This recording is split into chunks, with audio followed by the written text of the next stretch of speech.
So akhirnya gue putuskan untuk download bukan Tinder, bukan Bumble. Sebagai seorang hunter yang langsung aja mendekati dengan sopan seorang ahwat, gue mungkin akan pakai strategi ini aja daripada pakai apps-apps kayak Salam dan Tinder dan sebagainya. Karena dari sisi dosa ya, tapi kalau lu pakai cara-cara yang lain, mungkin lu akan dianggap sebagai, it's a common thing in the eyes of majority, but we don't know. In the eyes of God, maybe you break one or two rules.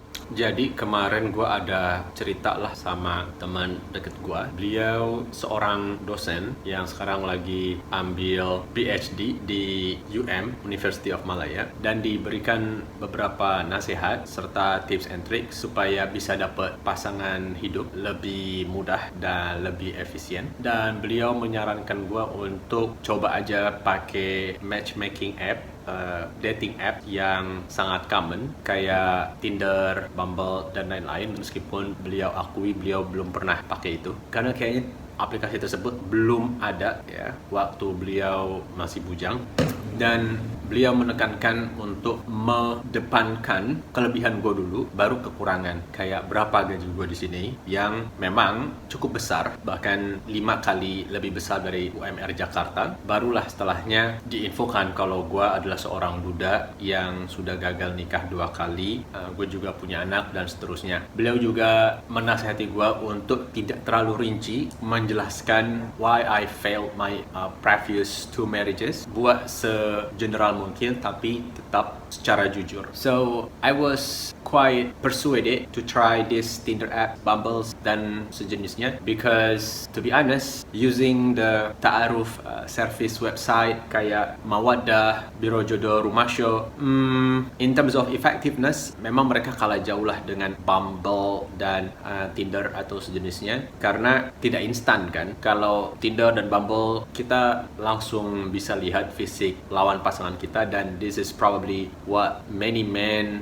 prefers to use, karena laki-laki itu makhluk visual banget ya, sedangkan perempuan makhluk auditory ya, senang dipuji, digombalin dan sejenisnya. But my concern is that there's no guarantee that I will be able to tie a knot with someone that I will meet from Tinder atau Bumble dan sejenisnya. Tapi udah pasti gua akan terekspos dengan gambar-gambar, foto-foto yang ya cukup merangsang lah, dan itu bisa escalated to something that's a lot worse. So akhirnya gue putuskan untuk download bukan Tinder, bukan Bumble, tapi Ta'aruf ID dan satu lagi Salam ya. Mirip-mirip Tinder, tapi isinya majority itu adalah perempuan yang berhijab. So kalau dibandingkan dengan Tinder jauh lebih aman lah. But again, I don't think that its benefit actually is that significant, because what happens is today I've been using this dating apps yang comply dengan Sharia law 2-3 hari ke belakang, and I became very unproductive because I kept looking at this individual woman, check progress, status, apakah ada yang respons proposal gue. I think I spend around 2 hours per day untuk scroll,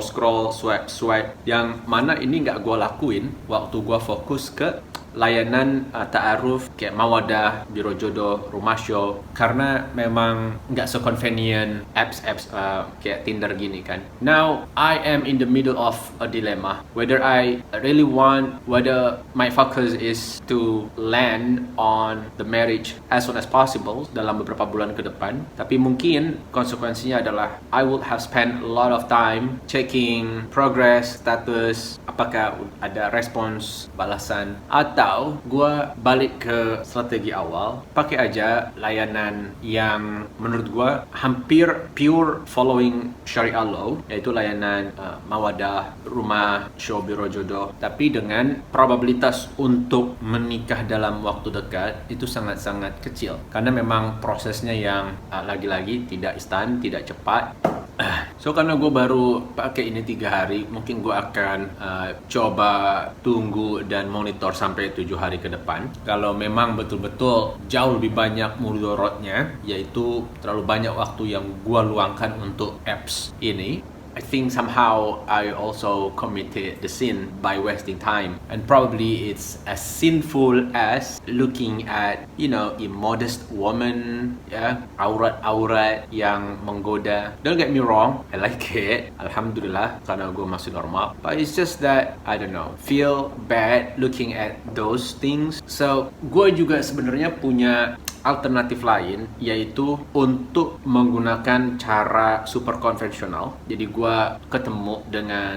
coba bertemu dengan salah satu akhwat, mungkin di masjid, mungkin di perpustakaan, toko buku dan lain-lain yang lokasinya itu positif, baik, dan langsung gue utarakan aja minat gue untuk mengenal dia, yang random people sebenarnya, jadi gue nggak tahu dia siapa, dengan tujuan untuk menikahinya if things are running as per our expectation. But that is weird, right? That is weird. I'm just afraid that they will think of me as crazy, as someone having hidden intention.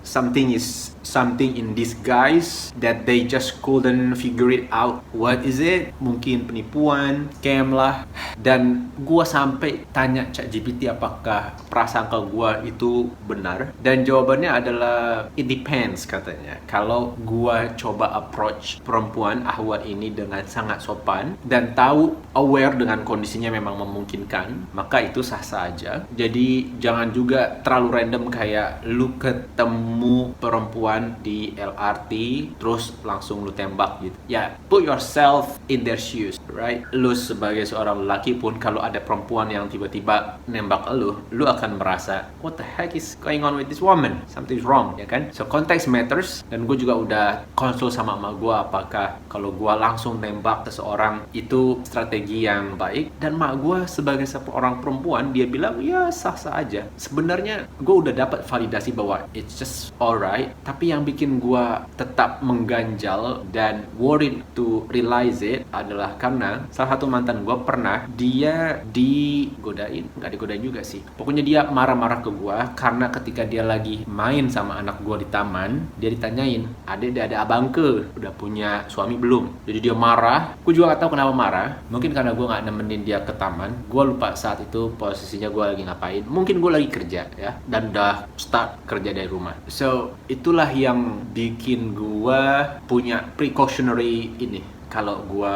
tanya seorang perempuan akhwat langsung, apakah itu akan bikin bete si akhwat ini ya? Karena gue nggak mau memberikan rasa tidak nyaman gitu. Dan sebenarnya kalau boleh jujur, gue pernah tanya langsung seorang akhwat serius.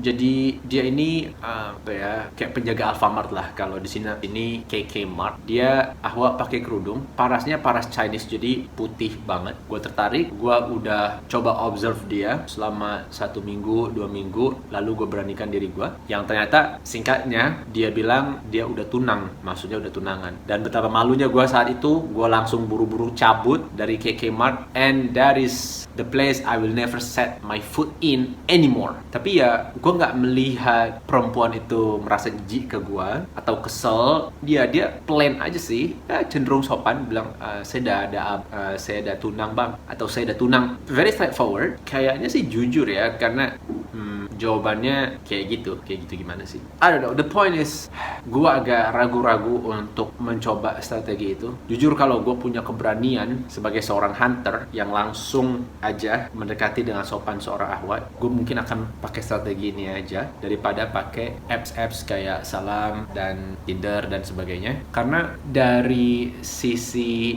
dosa ya, menurut gue ini sangat terminimalisir.